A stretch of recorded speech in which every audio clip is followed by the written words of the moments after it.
Hello दोस्तों, स्वागत आप सभी का आपका अपने चैनल बेसिक नॉलेज में। तो कैसे हैं आप लोग? आशा करते हैं आप सब मस्त है, स्वस्थ हैं और अपनी पढ़ाई बहुत ही शानदार तरीके से कर रहे हैं। दोस्तों, आज आप लोग लेकर आए हैं आप लोगों का जो एग्जाम होने वाला क्लास 9 का बोर्ड परीक्षा, बिल्कुल उसी प्रकार का टॉप 40 क्वेश्चंस।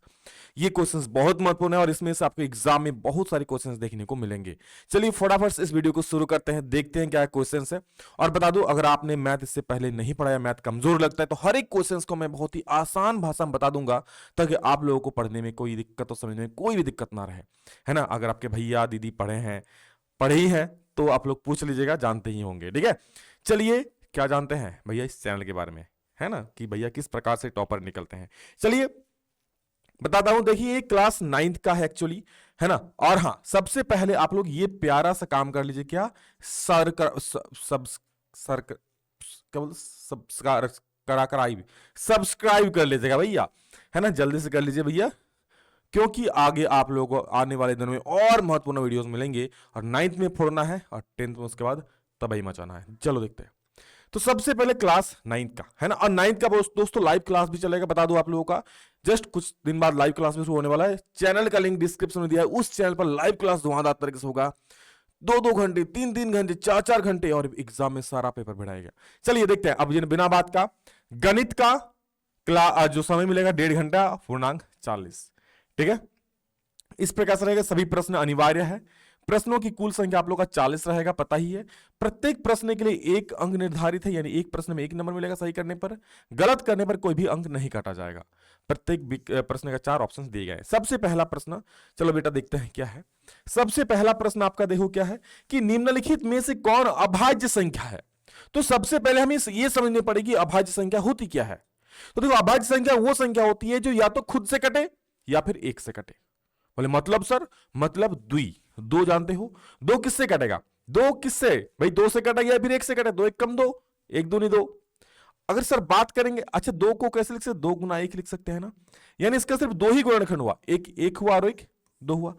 3 को भी लिख सकता हूं मैं, 3 गुना 1, यानी ये भी सिर्फ 3 से कटेगा और 1 से कटेगा, है ना। अच्छा 4 को लिख सकता हूं क्या? तो सर 4 को 2 गुना 2 भी 4 हो जाएगा, 4 गुना 1 भी 4 हो जाएगा। यानी ये जो 4 भाई साहब है, ये 1 से भी कटेगा, 2 से भी कट जाएगा और 4 से भी, यानी 3 संख्या से कट रही है ना। तो जब कोई संख्या खुद से, 2 है तो 2 से और 1 से कटे, 3 है तो 3 से और 1 से कटे, है ना। जैसे 17 है तो 17 किससे कटेगा? 17 17 से कटेगा और 1 से कटेगा। तो इस प्रकार की जो संख्याएं होती है बेटा, उसे कहते हैं अभाज्य संख्या। क्लियर है मेरी बात? तो इनमें से कौन अभाज्य संख्या है? तो साफ बात है, आपके सामने 2 है, ये अभाज्य संख्या है। गलती से भी 1 को मत मानिएगा, क्योंकि 1 तो खुद 1 से ही करता है ना, और तो किससे नहीं करती है, तो ये अभाज्य संख्या नहीं है। हाँ, ये भाज्य संख्या भी नहीं है, ठीक है ना, संख्या है। चलो आई बात समझ में, अब समझो। क्लियर है? चलो नेक्स्ट क्वेश्चन देखते हैं बेटा। अगला प्रश्न हमारा है, 2 पूर्णांकों का गुणनफल हमेशा होता है। जब 2 पूर्णांकों को बेटा गुना करते हैं तो हमेशा क्या होता है? प्राकृत संख्या होती है, पूर्ण संख्या होती है, या पूर्णांक होती है, विषम संख्या। पूर्णांक मतलब क्या होता है? पूर्णांक में सारी संख्या आ जाती है। आप माइनस वाला संख्या लो, प्लस वाला संख्या लो, है ना, जीरो ले लो, यानी -4 -3 -2 -1 0 1 2 3 4 5 6 7 8 अनंत तक चल जाओ। सभी जो भी दुनिया, आप कोई भी संख्या इमेजिन करो ना, गोटा गोटी संख्या भैया, -15 सर पूर्णांक है, -102 पूर्णांक है, -1000 पूर्णांक है, 100 पूर्णांक है, 55 पूर्णांक है, 2 पूर्णांक है, यानी 1 2 3 जो भी संख्या बोलोगे सब कोई पूर्णांक है, जीरो भी पूर्णांक है। तो जब 2 पूर्णांक को गुणनफल करोगे तो भैया पूर्णांक ही ना मिलेगा, कोई दूसरा राजा रानी थोड़े मिलेगा। अगला प्रश्न क्या है, पाई किस प्रकार की संख्या? पाई, पाई का मान समझ लो। पाई का मान जो वैल्यू होता है ना, 22 जो पाई का मान होता है 22/7, लेकिन पॉइंट में इसका 3.14 something something something something everything, बहुत सारी संख्याएं होती है ना। तो पाई का जो वैल्यू होता है रुकती नहीं है, इस वजह से आप याद रखना, पाई जो है तनिक एक क्या है, प्राकृत संख्या होती है, पूर्ण संख्या होती है, परिमेय संख्या होती है कि इनमें से कोई नहीं। तो पाई एक, याद रखना बेटा, एक अपरिमेय संख्या होती है। क्या? अपरिमेय संख्या, और इसलिए इसमें से कोई नहीं, इसका उत्तर हो जाएगा पाई एक अपरिमेय। गलती से परिमेय को मत मानना, पाई जो होता है अपरिमेय संख्या होती है। वास्तविक संख्या क्या है?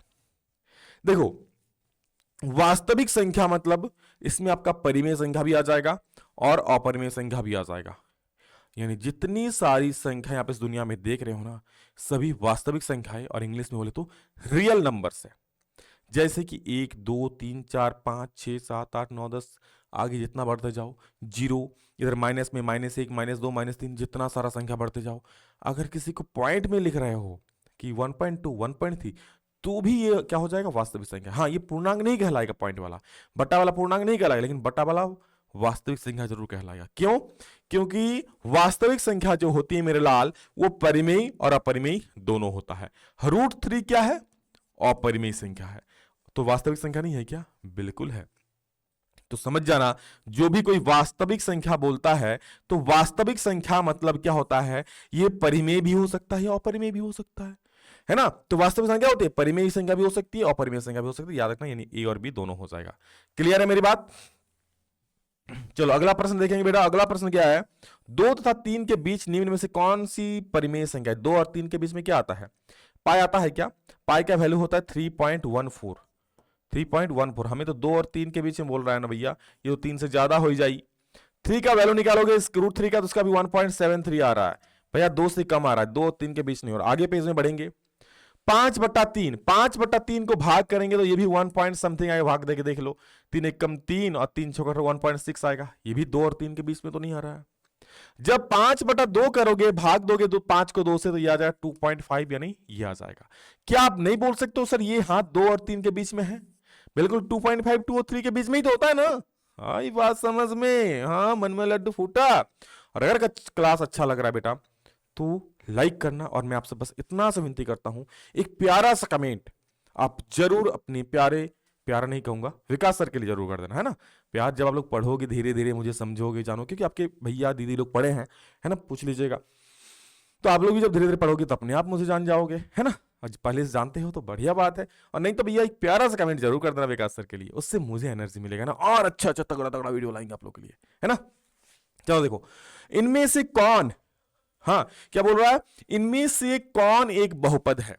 तो बहुपद मतलब समझ लो जिसकी पावर में क्या रहेगा, पूरा पूरी, यानी क्या रहेगा, प्रकृत संख्या रहेगी। जैसे देखो यहां पावर में -1 हो रहा है, तो ये भैया आपका बहुपद नहीं होगा, है, ये आपका बहुपद नहीं होगा। आगे देखो, एक मिनट, ठीक है, ये देखो तो 2x² सही है, 3x भी सही, लेकिन बट यहां तो 4/x हो गया ना, क्या 4/x, तो ये भी आपका बहुपद नहीं होगा। बहुपद कौन कौन नहीं होता सर? तो अगर किसी XYZ या किसी भी जो चर संख्या XYZ TW कुछ भी, उसकी पावर में अगर माइनस है तो बहुपद नहीं होता है।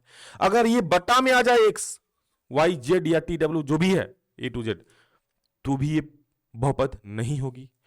अगर अगर अगर ये रूट के अंदर आ जाए तो भी बहुपद नहीं होगी। देखो कितना प्यारा सा है, 2x² + 3x के पावर 4 + 4x + 3, ये आपका बहुपद हो जाएगा। आई बात समझ में? निम्न में से किस बहुपद का एक शून्यक 2 है? किसका शून्यक 2 होगा? शून्यक निकालना है, बस जिसका भी निकालना है बराबर 0 कर दो। x + 2 = 0, तो बताओ x बराबर कितना आ जाएगा सर? -2 आ जाएगा, यानी तो इसका तो शून्यक नहीं है सर। इसको देखो दो, x - 2 = 0 कर दो, x - 2 = 0 करो तो x बराबर कितना आएगा? -2, उधर जाके +2 हो जाएगा, यानी x का वैल्यू आ गया 2। इसलिए किसका शून्यक 2 हो जाएगा? अरे सर ऑप्शन और बी का शून्यक हो जाएगा। क्यों पड़े हो चक्कर में? कोई नहीं है टक्कर में भाई, पढ़ लो, आपका टक्कर में कोई नहीं होगा। कह देना विकास सर से पढ़ के आए हैं, कौन सा क्वेश्चन लाओ, खल्लास कर देंगे। आगे देखो, बहुपद x² - 3x³ - 5x का घात क्या है? इसमें घात पूछ रही है, तो घात याद रखना, जो सबसे ज्यादा घात होती है ना, सबसे ज्यादा जो पावर में होता है वही घात कहलाती है। 3 है तो 3 हो जाएगा उत्तर। यदि px का वैल्यू दिया हुआ है तो p1 का वैल्यू निकालना है, कुछ नहीं, बस p1 का ना, तो जहां जहां आपको x दिखाई दे रहा है वहां पे 1 रख दो। px है तो 1 रख दिया। यहां 5x² है ना, तो 5 × x² यानी 1 का स्क्वायर, -2x है तो उसके बाद क्या लिख दूंगा सर? 1 लिख दूंगा, प्लस कितना है सर? 7। बस कैलकुलेट करो, 1 का स्क्वायर 1, तो और 5 एक कम 5 हो जाएगा, माइनस है ना, तो प्लस का ही दे रहा है भाई, 2 एक कम 2 और प्लस का 7। 5 में 2 गया तो सर आई 3, और प्लस में करे 7, 3 और 7 हो जाएगा 10। बस ऑप्शन नंबर ए सही हो गया। आई बात समझ में? अगला प्रश्न देखेंगे बेटा क्या है, देखो नेक्स्ट क्वेश्चन,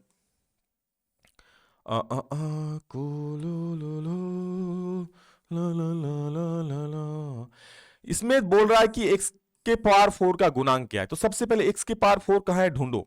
तो सर x की पावर 4, अरे सर कहीं नहीं दिख रहा है सर, ये सर बुड़बक बना दिया क्वेश्चन देख के। तो बेटा जब x की पावर है ही नहीं तो उसका गुणांक कहां से ढूंढोगे? हाँ, मान लो कोई लड़का है और भगवान ने उसके लिए शादी के लिए लड़कियां नहीं बनाएगी, तो कितनों ढूंढ लो मिलेगा नहीं ना, समझ रहे हो? तो वही बात है बेटा, यहां पर x के पावर 4 है, गुणांक कहां से मिलेगा? तो हाँ, अगर एक्स क्यू का पूछते तो बोलता 2 है, अगर एक्स स्क्वायर का पूछता तो क्या बोलते -5 है, अगर एक्स का पूछता तो क्या बोलते -2 है ना। बट एक्स के पावर 4 का पूछा है तो कुछ नहीं है, 0 हो जाएगा। क्या हो जाएगा? 0, ऑप्शन नंबर डी। यदि किसी बहुपद px का वैल्यू दिया हुआ है, इतना से विभाजित किया जाता है, तो आपको x का तो शेषफल निकालना। बता दो ये क्वेश्चन आपका आउट ऑफ सिलेबस है, इस प्रकार के क्वेश्चन एग्जाम में नहीं पूछेगा, इसलिए विकास सर आपको बताएगा भी नहीं। खाली का टाइम वेस्ट नहीं करने का, बिकॉज अभी एग्जाम के लिए पढ़ने का है ना।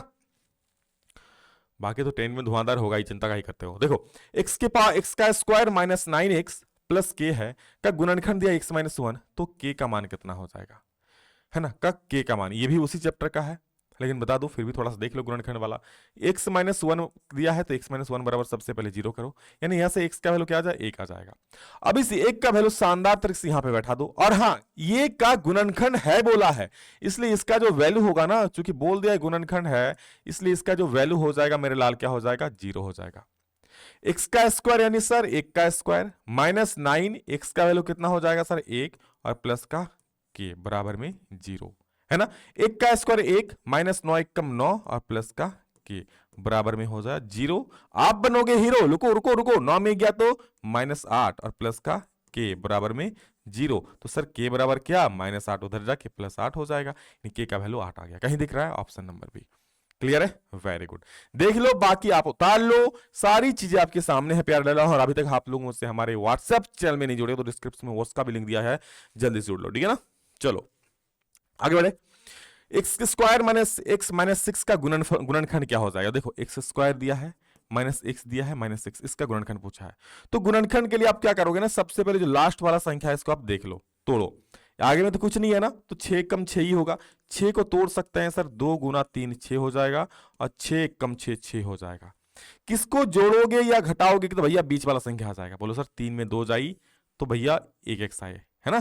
3 में 2 तो 1 आएगा ना, मतलब बीच में तो एक ही x है ना, तो इसको मैं क्या लिख सकता हूं? x square. अब देखो यहाँ क्या करेंगे, 3x में 2x घटाएंगे तो 1x बचेगा, लेकिन यहाँ पर चिन्ह माइनस है, तो बड़ा का चिन्ह क्या देना पड़ेगा? माइनस, यानी माइनस हो जाएगा 3x। और बताओ 2 का आगे क्या दूंगा?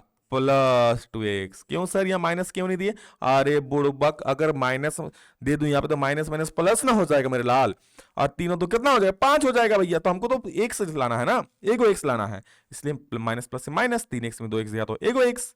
जिंदाबाद। आगे देखो एक्स स्क्वायर, यहां भी x यहां भी x, तो एगो x तो मैं कॉमन ले सकता हूं ना, यहाँ के एगो x बचेगा, एगो यहां से x निकाल लिया तो क्या बचेगा? माइनस है, और क्या बचा? 3।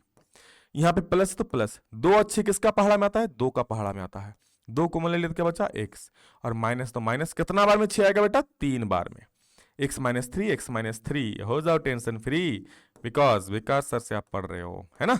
इधर x -3 लिख दिया एक बार, इधर x +2 एक बार लिख दिया। ये आपका गुणनखंड हो गया x -3 और x +2। कहीं दिख रहा है? Option number D.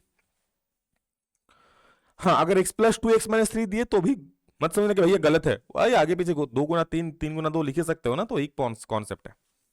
आगे बढ़े प्यारे प्यारे प्यारे प्यारे प्यारे प्यारे बच्चे, देखो नेक्स्ट। आकृति को देखकर निम्नलिखित प्रश्नों को उत्तर दीजिए। ये एक आकृति आपके सामने प्यारा सा फिगर दिया है, अब आपको ना जो प्रश्न नीचे दिया गया उन प्रश्नों को उत्तर देना। चलो एक एक प्रश्न देखते हैं, उत्तर लाते हैं। एल का निर्देशांक क्या है? तो आ जाओ, एल एल एल एल कहां है बेटा? एल ढूंढो। सर यहां पे मिल गया एल, है ना। इसका निर्देशांक क्या हो जाएगा बोलो? तो सबसे पहले मैं लिखूंगा एक्स का निर्देशांक, फिर वाई का। तो ये एक्स को कहां पे टच कर रहा है? टिंग टिंग टिंग टिंग टिंग टिंग टिंग टिंग टिंग, ये 1 2 3 4, ये -5 है ना। तो कहां पे टच कर रहा है? देखो -5 पे, तो एक्स का वैल्यू -5। अच्छा सर वाई पे ढुड़ुम ढुड़ुम ढुड़ुम ढुड़ुम ढुड़ुम ढुड़ुम ढुड़ुम ढुड़ुम, कहां पे सर? -4 पे। क्या सर? ये -4 है ना, तो -4 पे। तो भैया एल का जो निर्देशांक हो जाएगा -5, -4 हो जाएगा। क्या होगा? -5, -4, और भैया आ गया आंसर मेरे लाल, ये -5, -4। क्लियर है? चलो वेरी गुड। इसी प्रकार से बेटा आप पढ़ते जाओ, हर एक चीज सीखते जाओगे। मजा आ रहा है तो भैया लाइक में कोई कमी ना करना। अगला क्वेश्चन, एस की कोटि क्या है? कोटि मतलब समझ लो y अक्ष का मान। कोटि मतलब y अक्ष का मान। तो s कहां है सबसे पहले ढूंढो, s यहां पर है, और s y को कहां पे छू रहा है सर, -4 पे। तो s की कोटि क्या हो जाएगा, -4। अगर भुज बोलेगा तो s की भुज बोलेगा तो y x अक्ष का मान, x अक्ष कहां पे देखो 3 पे, तो इसकी भुज हो जाएगा 3 और कोटि होगा -4। क्या हो जाएगा बेटा, कोटि हो जाएगा -4। तो लगा दो 4, s का वैल्यू क्या हो जाएगा 4, -4 ना, तो -4 हो जाएगा। क्लियर है।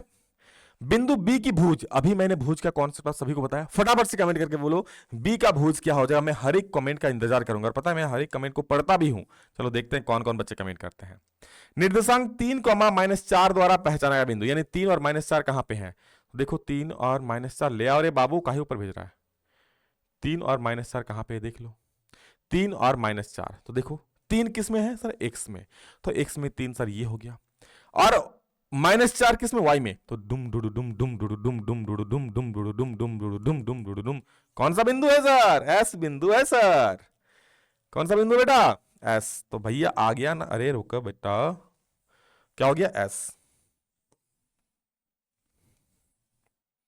3 और -4 से क्या हो जाएगा, s हो जाएगा ना, यानी b। अच्छा, कार्तीय तल में क्षैतिज रेखा को क्या कहते हैं, क्षैतिज रेखा मतलब देखो ये हो गया क्षैतिज, इसको बोलते हैं एक अक्ष, क्या बोलते हैं सर, इसको बोलते हैं एक अक्ष। और ये हो गया बेटा ऊर्ध्वाधर, ऊर्ध्वाधर रेखा को बोलते हैं वाई अक्ष, क्या बोलते हैं, वाई अक्ष, याद रखिएगा ये गलती ना करना है ना। तो क्षैतिज रेखा पूछा है तो एक अक्ष, अगर ऊर्ध्वाधर पूछता तो क्या होता, बोलो वाई अक्ष हो जाता। 20 नंबर देखो उसके बाद, मूल बिंदु का निर्देशांक क्या, बहुत महत्वपूर्ण क्वेश्चन, बहुत महत्वपूर्ण क्वेश्चन मूल बिंदु का बेटा। याद रखना मूल बिंदु का जो निर्देशांक होता है 0,0, और भाई बहुत बार ये आया है इसलिए आप इसको पढ़ लो तभी बन पाओगे परीक्षा में सबका हीरो, क्योंकि मूल बिंदु का निर्देशांक होता है 0,0, याद रखना बहुत महत्वपूर्ण है। यदि 2,-5 रैखिक समीकरण इसमें का एक हल है तो k का मान, आप देख सकते हो यह एक निर्देशांक दिया गया, ये वाला है x और ये वाला है y, आपको इसमें रखना है और k का वैल्यू निकालना है, 2x है प्लस y है इजिकल टू k, तो बस देख देख के वैल्यू रखो, 2 है इंटू x का मान कितना है देखो तो 2, प्लस y का मान कितना देखो तो 5 बराबर का k, 2 दूनी 4 प्लस 5 बराबर k हो जाएगा, तो k बराबर 5 और 4 कितना हो जाएगा 9 हो जाएगा ना, तो k का वैल्यू कितना आ गया सर 9 आ गया। दो चर वाले रैखिक समीकरण का मानक रूप, दो चर, अच्छा चर मतलब समझ दो यही सब x y z है ना, जो भी संख्याएं जो उसका वैल्यू बदल सकता है ये सब चर होता है। अचर क्या होता है, जैसे कोई संख्या हो गई 1 2 3 4 5 6 7 है ना, ये अचर हो गई। और एक चीज मैं आपको दिखाना चाहता हूं बेटा, और आप लोग भी पढ़ो, ये देखो ये लाइफ में जरूर रहो, क्या पहचानते हो इनको, आप जरूर पहचानते होगे, देख लो क्या लिखा हुआ है, मैं खुद नहीं पढ़ूंगा बोलूंगा, आप देख लो है ना, क्या है, everything is easy when you are busy but nothing is easy when you are lazy. इसलिए बेटा लेजी रहोगे, पढ़ोगे नहीं तो कुछ भी आसान नहीं होगा, सब कुछ आसान हो जाएगा अगर आप अपने लाइफ में पढ़ाई के प्रति समर्पित रहोगे और बिजी रहोगे, है ना। ये मेरे दिल के बहुत करीब है और ये लाइन भी, तो इसलिए याद रखो पढ़ो, है ना। चलो देखो क्लियर है। दो चर वाले रैखिक समीकरण का मानक रूप, तो मानक रूप क्या होता है याद रखना, दो चर वाले रैखिक समीकरण लिखता हूं कैसे, ax plus by plus c is equal to 0, समीकरण बोला है इसलिए बराबर 0, ये x और y एगो चर दो गोचर, ये याद रखना, ये दो चर वाले रैखिक समीकरण मानक रूप है ना, ax प्लस by प्लस सी बराबर 0, ऑप्शन नंबर बी। आई बात समझ में। चलो अरे भैया क्या हो गया ये,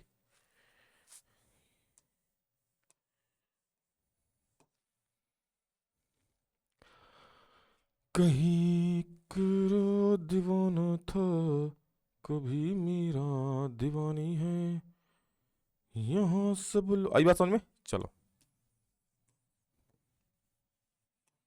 लोग कहते मतलब लगा जादू हो गया, कुछ भाग गया क्या भैया, भूत तो आ गया क्या, देखो आगे, नहीं भैया भगवान है हमारे साथ बजरंग बली। आगे देखो, समीकरण दिया हुआ है को मानक रूप के रूप में तुलना करो, एबीसी का मान बोला ने, समीकरण दिया है इसको इस रूप में तुलना करो और एबीसी का मान बताओ, तो देखो क्या होता है, ax प्लस by प्लस सी बराबर 0, ए का मान सर 2, बी का मान सर 3 और सी का मान सर 7, तो 2 3 7 2 3 -7, अरे ना 2 3 7, हाँ ए का मान 2 बी का मान 3 और सी का मान 7।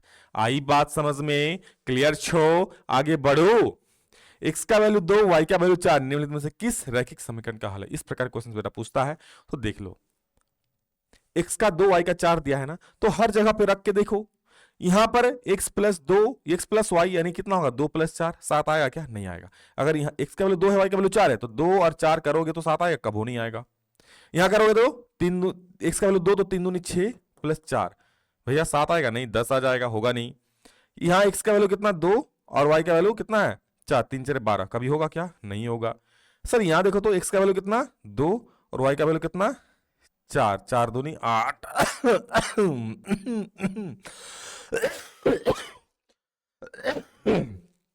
तो भैया 10 आ गया, बस हो गया। तो ये हल हो गया। ऐसे ही चेक करना है ना, एक एक को सॉल्व नहीं करना बेटा आपको। आई बात समझ में? नेक्स्ट, रैखिक समीकरण दिया हुआ है 4x - 6y = 8 का एक हल है। इसका एक हल सिंपल सा वही बात है। आप देखना 3 है, एक बार 3 3 रख के देखना किस में 8 आ रहा है। इसको रखने पर 8 आ रहा है, या फिर इसको रखने पर 8 आ रहा है, या फिर इसको रखने पर, या फिर इसको रखने पर। सबको एक एक बार रख के देखोगे, जिसमें भी 8 आ जा रहा है इधर समझ लेना वही आपका परम हल है। आई बात समझ में? अगला देखो, अगला क्या है, यदि बिंदु 4,7 2x - y = k है ना द्वारा निरूपित रेखा पर स्थित है तो k का मान। सिंपल सी बात है, 4 और 7 वैल्यू रख दो और k का मान निकालो। ये भी आराम से कर लोगे, है ना। जो मैं आपको होमवर्क दे रहा हूं कमेंट में जरूर बताना। तो x का वैल्यू 4 तो 2 x का वैल्यू 4 रख देंगे, माइनस y का वैल्यू कितना है 7 बराबर k। तो 4 दूनी 8 - 7 बराबर k, यानी 1 बराबर k, यानी सर k बराबर 1। देख, है ना। रैखिक समीकरण x + 3y = 6 का आलेख y अक्ष के किस बिंदु पर प्रदर्शित करेगा? क्या बराबर y अक्ष के। अच्छा आप एक बात बोलो मुझे, y अक्ष पर x का मान क्या होगा? सर 0 होगा।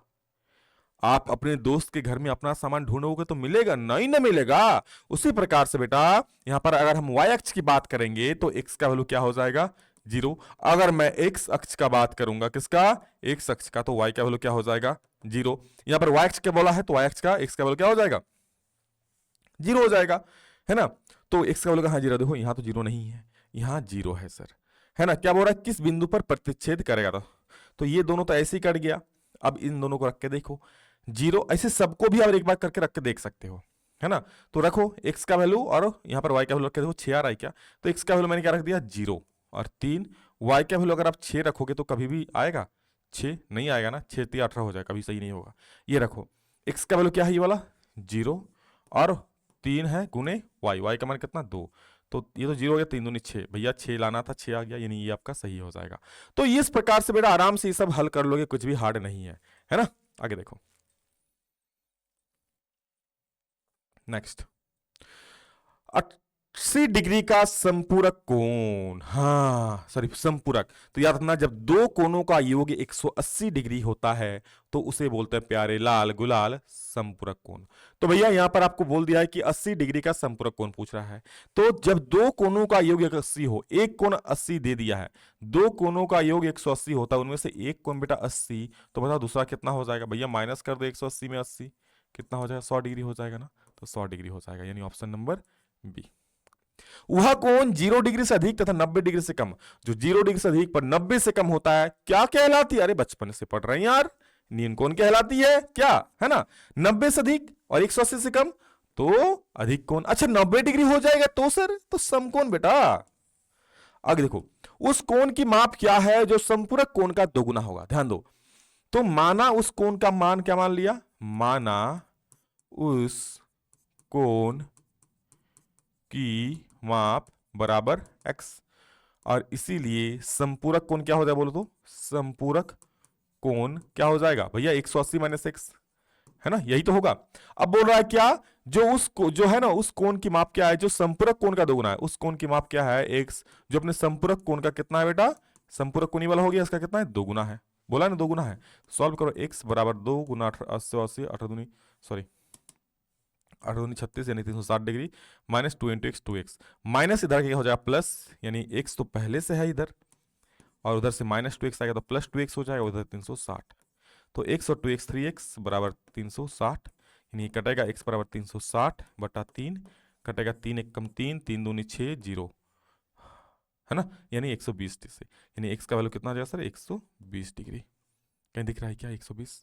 ये देख रहा। इस प्रकार क्वेश्चन में बहुत किसी गलती होता है तो देख लो, बस ये रूल अपनाना है। एगो x माने एगो 80 - x, अगर पूरक बोल दिया तो एगो x माने एगो 90 - x, है ना। बहुत आसान है बेटा, बस आपको थोड़ा सा मेहनत करके समझना है।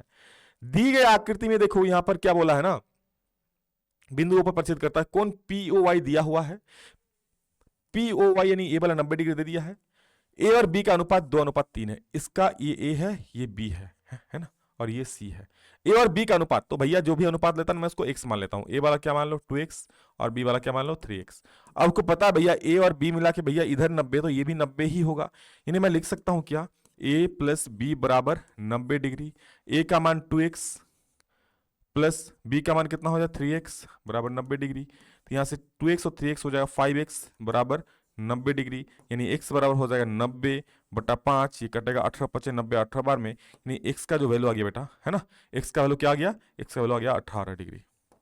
हमको निकालना है c का मान। अब आप एक बात बोलो भैया ये एक रेखा है कि नहीं है, बोले बिल्कुल सर रेखा है। अच्छा इस रेखा पर ये पूरा कोण कितना हो जाएगा, एक तरफ का पूरा तो 360 हो जाएगा, लेकिन एक तरफ का क्या होगा 180, यानी मैं आराम से लिख सकता हूं कि b प्लस c बराबर कितना होगा सर 180 डिग्री होगा है ना। b का मान आप निकाल लो, b बराबर क्या है 3x, तो b बराबर अगर 3x है तो 3 गुना x का वैल्यू तो हम निकाल चुका 18, 36 54 डिग्री हो जाएगा, बस b का मान बैठा दो 54 डिग्री, प्लस c बराबर 180, c बराबर 180 माइनस कितना हो जाएगा 54, उधर जाके माइनस हो जाएगा, माइनस कर दो ये आ जाएगा 126 डिग्री, यानी c का वैल्यू कितना आ गया लाल 126 डिग्री आ गया। आई बात समझ में। तो इस प्रकार ये बहुत इंपॉर्टेंट क्वेश्चन बेटा, कई बार एग्जाम पूछा गया और एनसीईआरटी से उठ के बड़ा खड़ा हुआ ये वाला क्वेश्चन, तो समझ लो बहुत महत्वपूर्ण है ना। नीचे दी गई आकृति में यदि ए बी समांतर सी डी, यानी ये तीनों रेखा कह रहा आपस में समांतर है, तो और क्या दिया है y अनुपात z बराबर दे दिया है क्या, ये दे दिया है 3:7, तो आपको x का वैल्यू निकालने बोला है ना। ये आपका है y, ये आपका है x और ये आपका है z। तो सबसे पहले भैया अनुपात में दिया है तो उसको हम मान लेंगे। अब देखो यहाँ x नहीं मानेंगे ना क्योंकि x दिया ही दिया है, तो यहाँ क्या मान लेंगे भैया 3k मान लो, और z को क्या मान लो, x और z है ना, z को 7k मान लो, क्लियर है, z को 7k मान लो है ना। अब देखो मेरे बात भैया x और z बराबर है, क्योंकि ये दो रेखा है, कोई रेखा अगर प्रतिच्छेद करती है तो पता है उसका एकांतर कोण बराबर है, यानी x बराबर क्या हो जाएगा z हो जाएगा। और क्या होगा सर, और देखो तो ये अगर रेखा होगी ना तो ये कोण प्लस ये कोण 180 होता है, ये नहीं लिख सकता हूं कि x प्लस वाई बराबर 180 डिग्री, बताओ लिख सकते हो कि नहीं लिख सकते हो।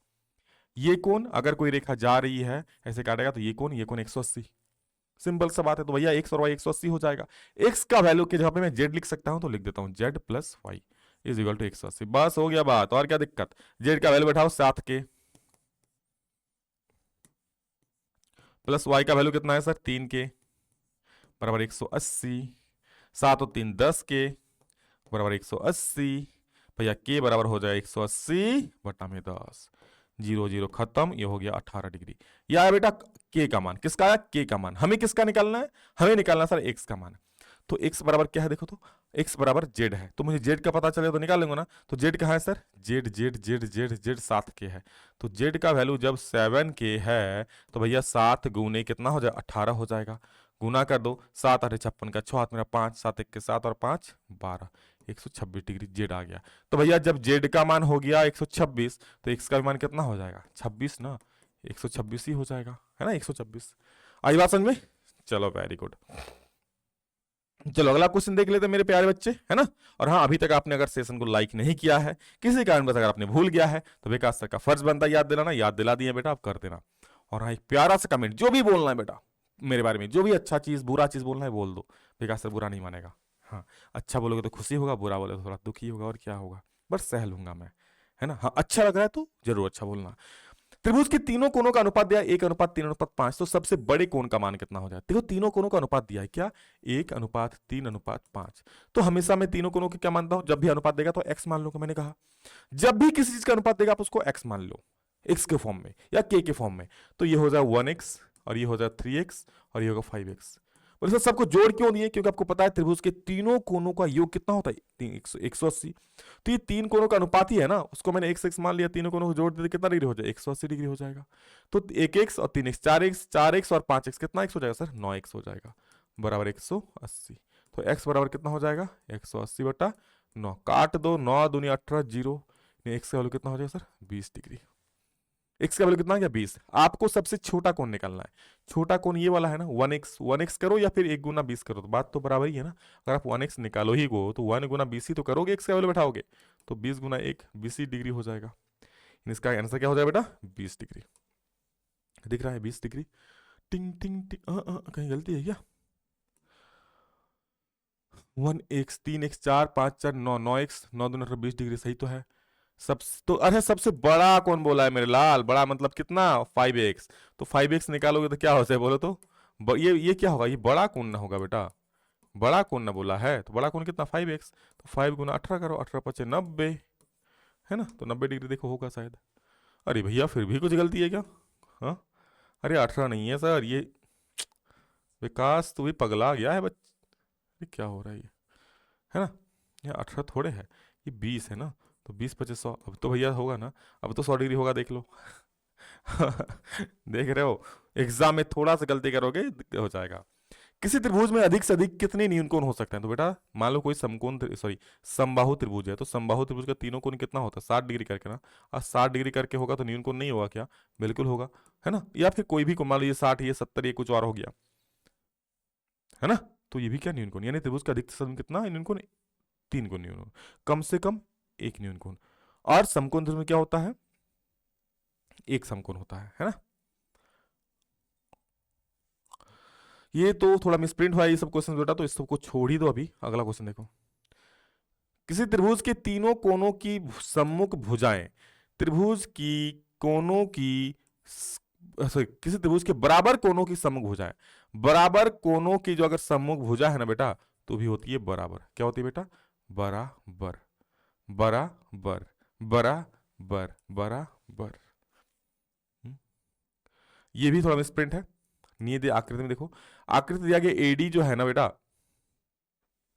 है ना, एडी क्या दिया हुआ देखो, एडी बोल रहा है इसमें आकृति में क्या बोल रहा है कि नीचे दी गई आकृति में एडी भुजा बीसी का लंब समद्विभाजक। ये जो एडी खींच रहे हैं ना ये बीसी को लंब समद्विभाजित कर रहा है, यानी बीसी को बराबर 2 भागों में और यहाँ 90-90 डिग्री करके बांट दे रहा है।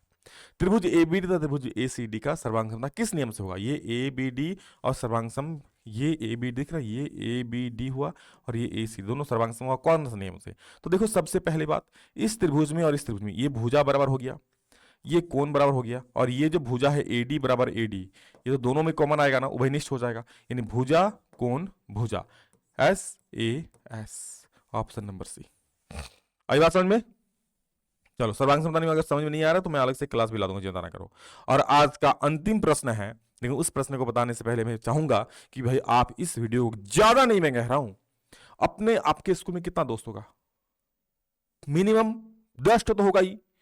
तो अपने जितने भी आपके दोस्त हैं उस दोस्त को जिससे आप सच में पढ़ता है प्यार करते हो उनको जरूर शेयर कर देना। बस यही एक चाहता हूं, आगे और अच्छे से वीडियो में लाऊंगा, मैं वादा करता हूं। देखो किसी सर्वांगसम त्रिभुजों की संगत भुजा, तो कोई भी सर्वांगसम त्रिभुज, सर्वांगसम यानी सर्व अंग समान, तो सर्वांग समान तो भैया हर एक चीज बराबर हो जाएगा।